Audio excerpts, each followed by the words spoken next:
Sixth most common question: if Islam allows a man to have more than one wife, why does not Islam allow a woman to have more than one husband?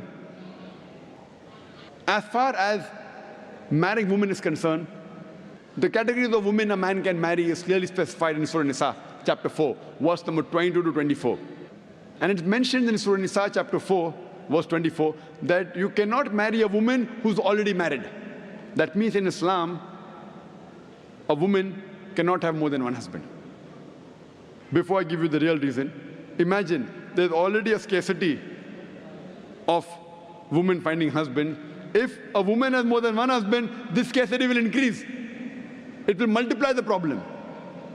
Let's analyze what are the logical reasons that Islam prohibits a woman to have more than one husband.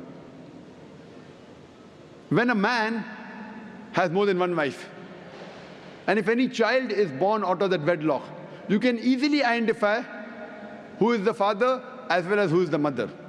But if a woman has more than one husband, and if a child is born, you can identify the mother, but you will not be able to identify the father. And if you go to admit that child in school, and if they ask you what is the name of the father, you may have to give two names. And today's psychology, they tell us that identifying the parents is very important for a healthy childhood, especially the identity of the father. If you cannot identify the parents, the child has a lot of mental trauma. Today, after science has advanced, I'm aware that there is DNA testing and genetic testing, where you can identify who is the father and who is the mother, though it's not very accurate. But even if I agree that maybe after a few years it becomes accurate, yet it has happened recently. All these years it wasn't there. And this is not the only reason why a woman is not allowed to have more than one husband. There are various other reasons.